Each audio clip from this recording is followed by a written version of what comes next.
Baik, kita lanjutkan. Jadi kalau kemudian kita menemukan yang begitu, ya jangan dipaksa. Karena berarti itu memang tidak diperkenankan untuk diambil. Nah, kita kan masih punya banyak artikel lagi. Ini masih ada 2. Nanti yang yang menunjukkan kepada kita itu yang boleh yang mana diambil itu nanti akan kelihatan. Nah, kita ambil lagi. Sudah kelihatan enggak screenshot-nya? Screen-nya sudah kelihatan ya? Iya, sampun Ustaz. Nah, di bagian ini kita ambil Quranic approach. Nah, ini ada kata Quranic approach. Kita download. Mudah-mudahan ini yang bisa. Karena banyak juga jurnal yang memang sengaja untuk bisnis itu. Nah, ini yang bisa ini. Ini bisa. Kalau ini sudah bisa diambil, maka kita tidak perlu masuk ke Science Hub tadi itu. Kalau begini sudah kita tinggal ngambil. Kalimat-kalimat yang berkaitan dengan apa yang ada di dalam jurnal guide tadi itu, nah ini sudah bisa kita ambil. Kita sudah punya satu yang berkaitan dengan apa yang kita inginkan. An epistemology agency on woman, a Quranic approach. Nah, kalau begini ini berarti Al-Quran sudah dijadikan sebagai pendekatan, bukan sebagai objek. Dia dijadikan sebagai sebagai alat untuk melihat, bukan hanya dilihat. Dan ini yang banyak kita kembangkan sekarang di UIN Malang, di mana Al-Quran kita jadikan sebagai pendekatan. Jadi Quranic approach itu menjadi salah satu bagian yang penting bagi kita untuk mengembangkan ilmu-ilmu yang didasarkan terhadap Al-Quran itu. Nah, begitu caranya kita mencari dan kemudian kita mengambil dan juga mencuri. Jadi mencuri artikel yang tadinya dijual kemudian kita curi. Itu adalah perlawanan terhadap materialisme akademik.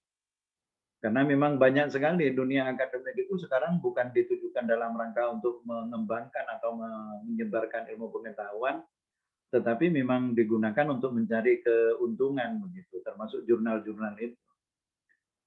Ya, termasuk yang kuliah juga mungkin. Yang kuliah juga dalam rangka untuk mendapatkan ijazah, lalu nanti bisa naik pangkat begitu, atau bisa nanti dari tenaga administrasi bisa jadi guru atau jadi dosen begitu ya.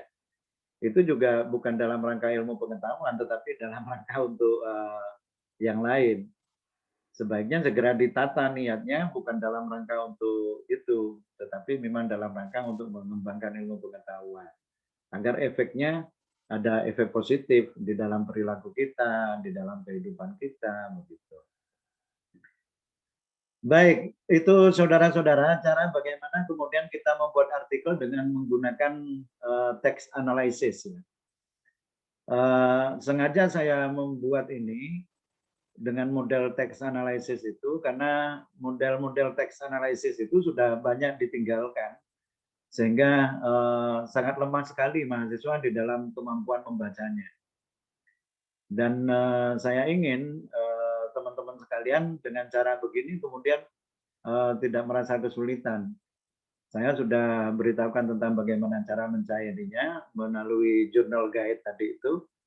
Mudah-mudahan tertulis, kalaupun seandainya tidak tertulis nanti dilihat di YouTube Jendela Bawah agar saudara bisa agar saudara bisa mendengarkan ulang lalu mencatat dari YouTube yang nanti insya Allah akan segera saya tayangkan agar bisa saudara dengarkan secara berulang-ulang dan tidak perlu untuk mencatat kalau memang kemampuannya berada pada pendengaran. Karena kemampuan kita itu ada yang pada membaca tetapi ada yang mendengar. Burung nuai gitu. Jadi jadi pendengar. Ilmunya ilmu mustami'in dan wal mustami'at. Nah, kalau ilmunya mustami'in dan mustami'at nanti silakan diikuti kembali YouTube-nya di Jendela Bawah dan jangan lupa subscribe ya, subscribe. Agar channel itu masih terus bisa dikembangkan. Oke, kita masuk kepada substansi sekarang ya. Kita masuk kepada substansi makalah saya. Makalah saya yang mana? Ibnu Qutaibah, Revelation and Canon. Oh, bukan ya.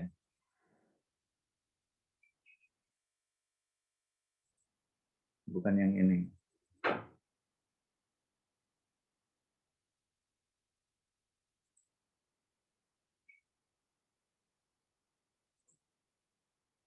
Oke.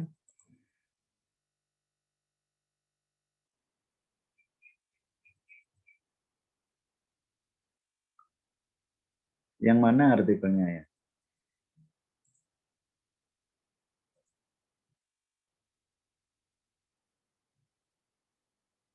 Ini yang kelas B ya? Yang kelas B, oke, oke. Nah, saudara-saudara, saya sudah membuat artikel berkaitan dengan apa yang ingin kita diskusikan pada kali ini, yaitu Introduction to Ibnu Qutaibah. Saya sengaja memberikan buku ini agar teman-teman biasa untuk membaca karya-karya orang, tetapi kemudian itu bisa menjadi masukan. Ini sudah kelihatan di screenshot-nya belum? Di screen-nya sudah kelihatan belum? Belum, Ustaz. Belum ya.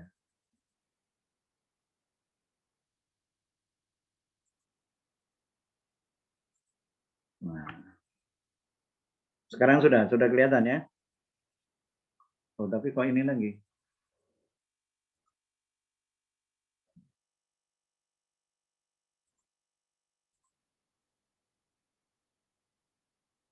Yang mana tadi ya?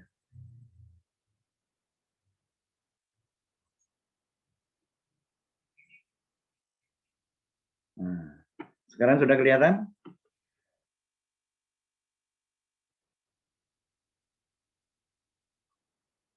Di sampun. Baik. Saudara-saudara, di dalam artikel Introduction Ibnu Qutaibah's Life and Works ini, pertama kali saya ingin menunjukkan kepada saudara-saudara bahwa studi biografi itu sangat penting sekali, terutama ketika kita melakukan penelitian terhadap tokoh, ya, terhadap studi tokoh.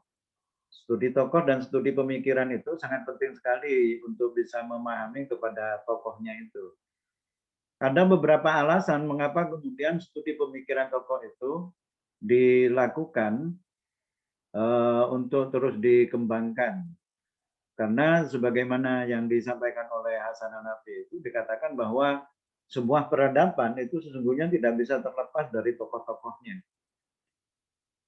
Oleh sebab itulah maka untuk memahami diskurs atau diskursus atau wacana yang berkembang di dunia akademik pada sebuah masa, maka sangat penting sekali bagi kita untuk memahami pemikiran tokohnya. Dan itu menjadi salah satu alasan mengapa kemudian Ibnu Qutaibah itu diteliti oleh Al-Majali. Nah, saudara-saudara, berangkat dari pentingnya studi tokoh di dalam studi pemikiran ini, ada beberapa hal yang berkaitan dengan kebiasaan kita melakukan studi tokoh. Prof. Mustaqim atau Abdul Mustaqim itu sudah melansir beberapa buku yang menjelaskan tentang studi-studi tokoh di kebiasaan di dalam tradisi akademik ulama-ulama kita. Ada Az-Zahabi dengan At-Tafsir wal Mufassirunnya. Kemudian ada Abdu, kemudian ada Al-Marawi, ada Al-Qasimi. Ada juga beberapa yang dikembangkan di kalangan Syiah, kata Mustaqim, seperti At-Tafsir wal Mufassirun fi Saubihil Qasyib. Dan ini juga ada kesamaan dengan apa yang ditulis oleh Muhammad Soleh di dalam judul bukunya At-Tafsir wal Mufassirun fi Asril Hadis. Nah, tradisi studi tokoh seperti begini ini masih tetap urgen untuk bisa kita kembangkan di dunia akademik, karena kepada pemikiran-pemikiran tokoh itulah sesungguhnya nanti kita bisa mengelaborasi dan mencari koneksi pengetahuan siapa, berguru kepada siapa, sehingga nanti kita tahu silsilatul ilmi. Tradisi seperti begini ini yang sulit dilaksanakan di dunia yang lain. Di dunia yang lain tidak memiliki silsilatul ilm. Tetapi di dunia kita, silsilah seperti begini sangat kental sekali. Bahkan di dunia tradisi pesantren itu ada ijazah.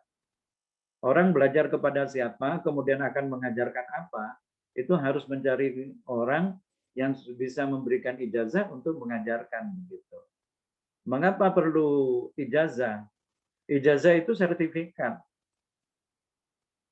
Seseorang yang belum mendapatkan ijazah atau sertifikat pembelajaran untuk membaca kitabnya Imam Al-Ghazali, Ihya Ulumuddin misalnya, itu di kalangan pesantren dianggap tidak berhak kalau dia masih belum memiliki ijazah itu.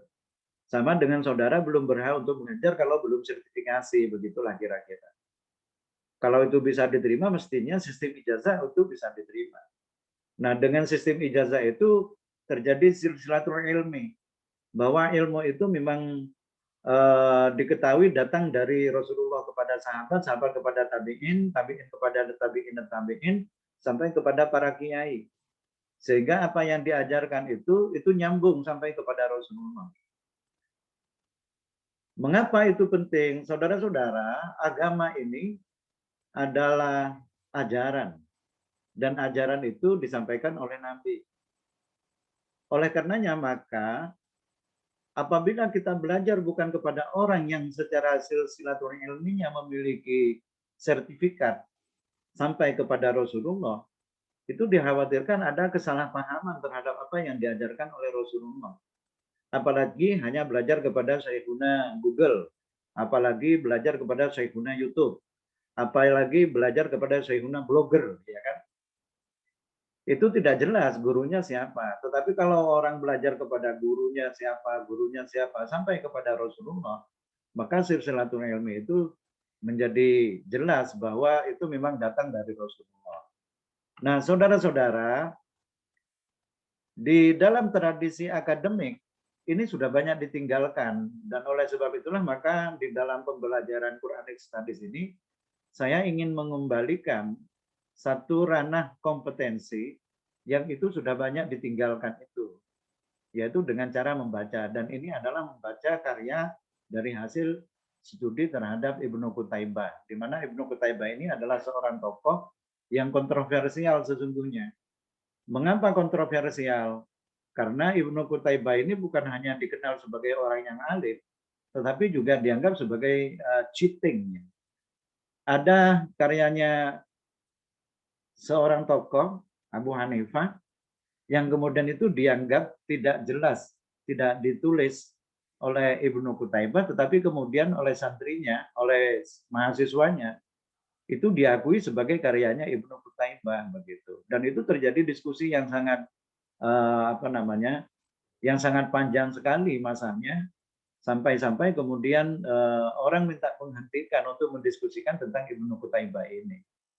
Nah, Al-Majali ini termasuk berani untuk mengungkap kembali apa yang dipikirkan oleh Ibnu Qutaibah, terutama di dalam masalah Quranic Studies. Mengapa? Karena Ibnu Qutaibah ini adalah seorang tokoh yang dikenal ahli di dalam bidang bahasa, ahli di dalam bidang hadis, dan ahli di dalam bidang tafsir. Begitu. Nah, itulah yang menjadi alasan, sebagaimana dikatakan bahwa studi tokoh itu ada 4 alasan, kata Mas Agus ya, Agus Maimun itu. 4 tokoh. Nah ini sudah memenuhi syarat untuk dijadikan sebagai tokoh. Jadi ketokohannya sudah sangat jelas sekali. Hasil laporan yang dilakukan oleh Al-Majali ini ditulis di dalam sebuah buku, yang bukunya itu diterbitkan pada tahun 1993 dengan 229, tidak termasuk dari kesimpulan dan pendahuluannya. Jadi itu tidak termasuk itu. Itu jumlah halamannya ada 229. Diterbitkan dalam rangka untuk memperoleh gelar doktor dari Universitas Edinburgh. Edinburgh. Nah, dari sekian halaman itu, ada bagian yang ini cukup urgen untuk dilakukan oleh Al-Majali, yaitu studi biografi. Di dalam studi biografi itu agak berbeda dengan studi historiografi. Biografi itu beda dengan historiografi. Nanti kita bisa mendiskusikan tentang di mana bedanya. Tetapi di dalam studi biografi yang dilakukan ini, Al-Majali kemudian mengajukan beberapa ya. Di dalam his works-nya, di dalam bagian pertamanya dia membicarakan tentang his name, kemudian lineage, early life and career, kemudian membicarakan tentang his culture and knowledge, kemudian a brief account of his era, kemudian the scholar opinion about Ibnu Qutaibah. Nah, hal ini sangat penting sekali di dalam pembahasan tentang studi tokoh. Mengapa? Karena seseorang itu biasanya dipengaruhi oleh orang yang dekat dengan dirinya.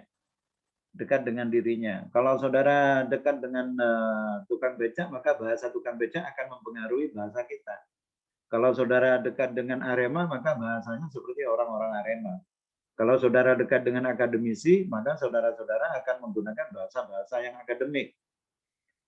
Itulah sebabnya maka kenapa ulama menyarankan kepada kita agar pandai memilih teman. Sebab dari teman itulah akan mempengaruhi terhadap cara berpikir kita. Begitu juga cara membaca kita. Kalau buku-buku yang dibaca itu adalah buku-buku yang tidak berkualitas, maka ilmu-ilmu yang dimasukkan ke dalam kita, ke dalam pikiran kita adalah konsep-konsep rendahan. Itulah sebabnya mengapa kemudian saya minta saudara-saudara belajar kepada buku aslinya. Buku-buku asli itu sangat penting sekali. Jangan belajar kepada buku bukan asli. Buku bukan asli itu maksudnya bukan hanya sekedar dicetak ulang, tetapi buku-buku yang ditulis bukan dalam rangka untuk mengembangkan ilmu pengetahuan itu. Nah, saya ingin masuk kepada kedalamannya sekarang, kepada apa yang sudah ditulis oleh Al-Majali di dalam tulisan tentang Ibnu Qutaibah's life-nya ini. Di bagian ini saya sebut ada analisis komparatif lahir dan wafatnya Ibnu Qutaibah. Saya menulis subjudul ini setelah kemudian saya menulis ini. Jadi jangan ditulis ininya dulu, nanti ya kalau ada datanya. Kalau tidak ada datanya nanti ini dirubah. Membuat judul atau subjudul itu terakhir, jangan di awal. Kalau membuat judul dulu nanti sampai kesulitan untuk mencari isi. Tetapi kalau isinya dulu baru nanti ditentukan judulnya, itu lebih mudah. Judul itu gampang. Nah, di dalam halaman pertamanya itu, di paragraf pertamanya, Al-Majali mengatakan, first of all, we shall draw attention to previous works written on Ibnu Qutaibah. Seperti yang saya jelaskan tadi, bahwa dia merujuk kepada buku-buku yang sudah diterbitkan sebelumnya yang sempat dia baca. Nah, pertama kali saya membaca literatur-literatur yang dijadikan rujukan oleh Al-Majali itu, saya percaya bahwa Al-Majali akan mendapatkan informasi yang lengkap tentang Ibnu Qutaibah. Akan tetapi ketika saya membaca, ada sebuah paragraf yang saya kira perlu untuk dilanjutkan penelitiannya karena dia mengatakan begini. Most of the references concerning Ibnu Qutaibah indicate that his name is Abu Muhammad Abdullah bin Muslim bin Qutaibah ad-Dinawari. Some add, di dalam beberapa menambahkan Al-Kufi, which refers to his place of birth, di mana menunjukkan bahwa dia lahirnya di Kufi. And Al-Marwazi, dan kadang-kadang Ibnu Qutaibah itu disebut juga dengan Al-Marwazi, which is the name used to denote the origin of his father. Al-Marwazi itu adalah panggilan dari ayahnya. Sometimes he is given a nisbah derived from his grandfather, and it is known as Al-Qutabi or Al-Qutaibi. Jadi ini informasi yang saya peroleh tentang nama dia. Tetapi saya mendapatkan beberapa informasi lain dari beberapa buku yang sudah dibaca oleh Al-Majali itu, termasuk diantaranya beberapa nama yang digunakan, itu ada yang sangat pendek sekali. Ini saya temukan di dalam arsip Multaqo Ahlil Hadis. Itu namanya hanya kecil sekali, Abdullah bin Muslim ad-Dainuri. Tetapi yang dimasukkan itu adalah Ibnu Qutaibah. Kemudian literatur yang lebih lengkap menyebutkan bahwa namanya adalah Ibnu Qutaibah wa Abu Muhammad. Di sini ada Muhammadnya. Kalau yang di punyanya ini tadi itu tidak ada Muhammadnya ya. Muhammad. Di situ ada Muhammadnya. Muhammad Abdullah bin Muslim bin Qutaibah Ad-Dainuri. Nah, nama yang disampaikan Al-Majali dengan Sam'ed itu memiliki kesamaan dengan yang terdapat di dalam arsip Multaqo Ahlul Hadis, di mana dijelaskan bahwa nama Ibnu Qutaibah itu namanya adalah Abu Muhammad Abdullah bin Muslim bin Qutaibah Al-Kufi. Nah, ini ada tambahan Al-Kufinya. Tetapi Al-Majali tidak merujuk kepada arsip Multaqo Ahlul Hadis. Nah, saya menemukan itu di dalam arsip Multaqo Ahlul Hadis. Ini menjadi informasi tambahan bahwa memang yang dikatakan bahwa additional kadang-kadang itu disebutkan juga ada disebutnya nama Al-Kufi di dalamnya itu. Nah, kemudian tentang tahun wafat itu dikatakan bahwa ada yang menyebutkan 236. Ibnu Qutaibah was appointed Qadi of Ordinary, tetapi meninggalnya itu pada tahun 276. Nah, kita sesungguhnya bisa menganalisis ketika usianya itu berada pada usia berapa dia sudah menjadi qadi, kemudian dia 276 dia meninggal, itu berarti ada waktu sekitar 40 tahun. Dan kita bisa menyampaikan hasil analisis terhadap tahun itu perpindahan-perpindahan tempat yang dilakukan oleh Ibnu Qutaibah, seperti yang dilakukan oleh ulama-ulama hadis untuk melakukan penelitian terhadap sanad ya. Nah, saudara-saudara, berdasarkan atas hasil pembacaan beberapa literatur, memang mayoritas, ini saya katakan, memang mayoritas menyatakan bahwa Ibnu Qutaibah itu meninggal pada tahun 276. Kecuali Sulaiman yang menyatakan bahwa Ibnu Qutaibah itu meninggal pada tahun 267. Ini kebalik, tetapi sekalipun kebaliknya sedikit, ini parah ini. Karena 276 dengan 267 itu selisihnya hampir 11 tahun ya. Itu hampir 11 tahun. Tetapi memang mayoritas seperti saya katakan itu wafatnya pada 276 Hijriah. Nah, sebagaimana yang dikatakan bahwa Ibnu Qutaibah itu lahirnya di sini. Ibnu Qutaibah huwa Abdullah bin Muslim bin Qutaibah Ad-Dainuri Al-Hafidh Sahibut Tafsir wal Ma'arif wa ghairiha wasiqatul khatib wa ghairihi mata. Nah, dia katakan sanata sab'un wa sittina wa mi'atain. Bahkan dia katakan au qablaha atau sebelumnya. Nah, ini menjadi analisis bagi kita sesungguhnya beberapa karya yang dihasilkan oleh Ibnu Qutaibah yang kemudian diakui itu setelah tahun 267 itu perlu dianalisis begitu. Itu maksud saya mengapa kemudian saya ajukan beberapa tahun yang berbeda dengan apa yang dipahami secara mayoritas pada tahun 276. Tetapi saya mohon maaf, saya tidak melanjutkan analisisnya itu karena memang keterbatasan waktu saya. Mudah-mudahan nanti saya sempat untuk melanjutkan analisisnya ini berdasarkan terhadap tahun, beberapa karya yang kemudian diakukan kepada Ibnu Qutaibah pasca tahun 2 ini kemudian nanti perlu dianalisis apakah memang betul itu adalah karyanya Ibnu Qutaibah atau itu termasuk karya-karya cheating yang dia disampaikan oleh beberapa ulama itu. Nah, saudara-saudara juga perlu belajar kepada apa yang dilakukan kepada Ibnu Qutaibah ini, belajar kepada culture and knowledge. Culture and knowledge. Budaya dan ilmu pengetahuan yang melingkupi Ibnu Qutaibah. Mengapa kita penting untuk belajar kepada budayanya? Karena setiap budaya itu akan mempengaruhi cara berpikir. Dikatakan begini, in the field of exegesis and tradition, his most famous teacher was Abu Ya'qub Ishaq bin Ibrahim bin Ruwayh al-Hamdali. He was contemporary of Ibnu Hanbal and the teacher of Al-Bukhari. Jadi dia sesungguhnya satu guru dengan Al-Bukhari. And other tradition. Ini mestinya bisa dianalisis. Kalau memang dia lahir pada masanya Imam Bukhari dan beberapa hadis yang berada di dalam beberapa kitabnya itu tidak masuk atau berapa yang masuk kepada kitab hadisnya Imam Bukhari itu bisa dianalisis begitu. Tetapi sekali lagi saya mohon maaf, saya tidak sempat untuk melakukan analisis mendalam seperti begitu. Hanya saja saya sempat mencari tentang Ibnu Ruwaih yang dimasukkan itu, siapa sih sesungguhnya? Siapa Ibnu Ruwaih itu? Nah, Ibnu Ruwaih itu adalah seorang tokoh yang memiliki banyak pengikut dan bahkan orang-orang yang mengikutinya dia itu disebut dengan Al-Ishaqiyah. Al-Ishaqiyah. Al-Ishaqiyah itu adalah orang-orang yang mengikuti kepada Ibnu Ruwaih. Nah, kredibilitas guru dan mempengaruhi pemikiran Ibnu Qutaibah ini dijelaskan di dalam bukunya Ibnu Katsir bahwa Ishaq bin Ruwaih itu adalah Abu Ya'qub Ishaq bin Ibrahim bin Mukhalid bin Ibrahim Al-Hanzali At-Tamimi Al-Marwazi.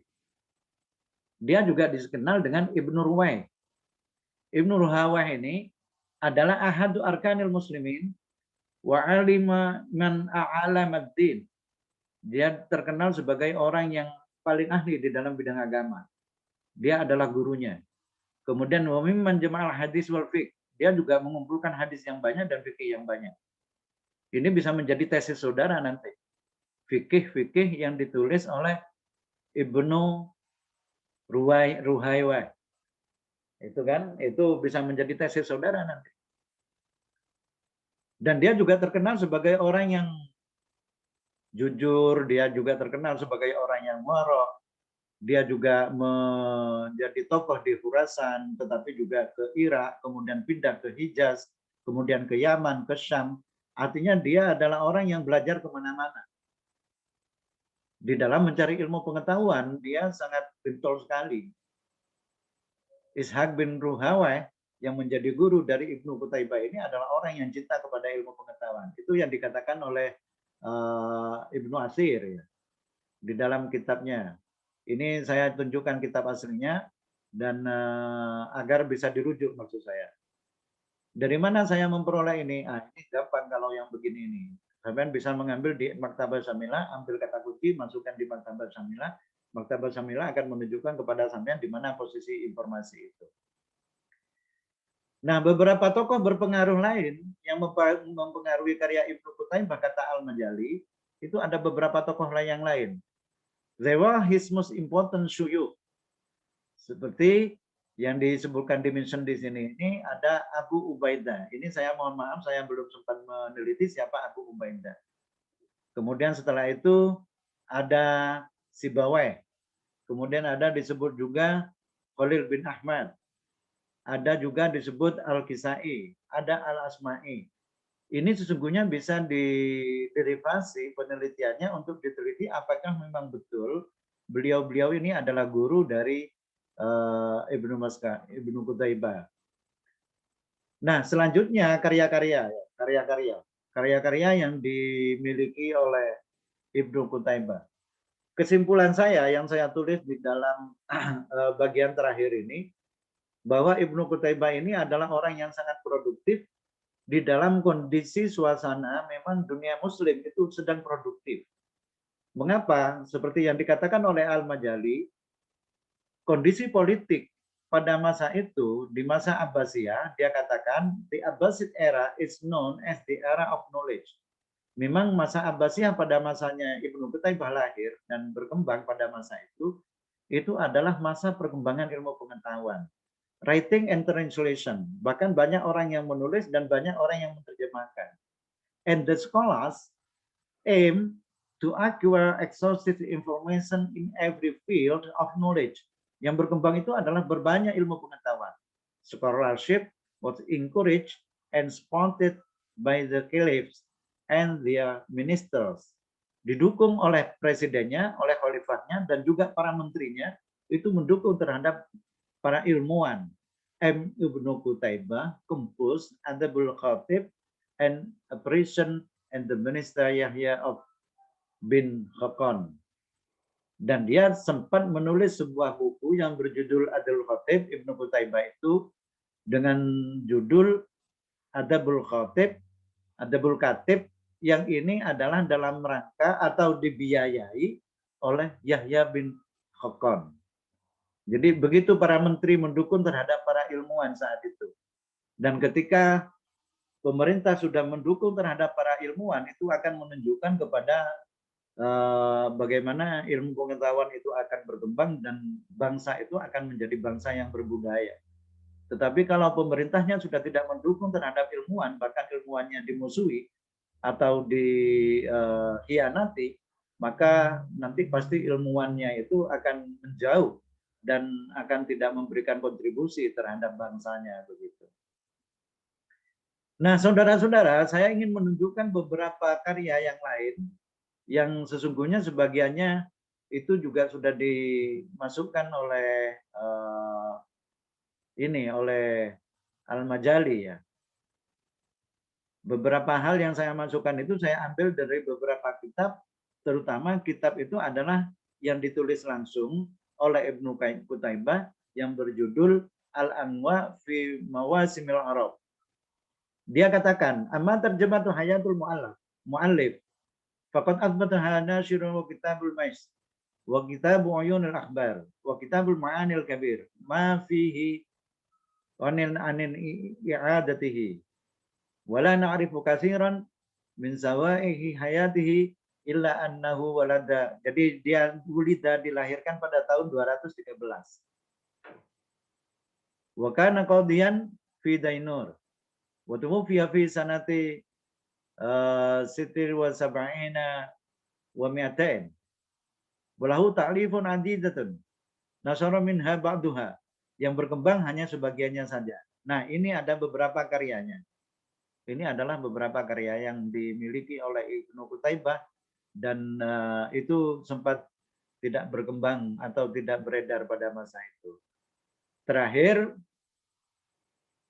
Ibnu Qutaibah itu saya simpulkan sebagai tokoh tanpa cacat.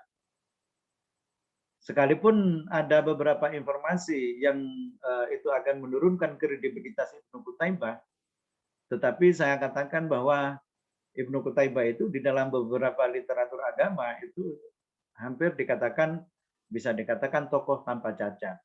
Dan itu juga sama dengan yang dikatakan oleh Al-Majali, an important thing to bear in mind is that the most scholars have commended Ibnu Qutaibah as one of the well-known Islamic scholars. And in particular, the people of the western half of the Islamic world respected him very highly and used to cancel anyone who didn't have to any of his book in their homes, accusing anyone who criticized Ibnu Qutaibah as being blameworthy. Jadi adalah seseorang yang kemudian itu membuat beberapa blameworthy itu ya apa namanya, cara pandang negatif terhadap Ibnu Qutaibah, tetapi itu tidak banyak. Itu kata Al-Majali. Nah, saudara-saudara, ini adalah hasil pembacaan saya terhadap apa yang sudah dibaca oleh Al-Majali di dalam bukunya itu, dan nanti kita akan diskusikan setelah 10 sampai 15 menit setelah kita beristirahat. Setelah itu saya persilakan saudara yang memiliki forum untuk Zoom yang ketiga ini. Kita istirahat sekitar 10 maksimal 15 menit.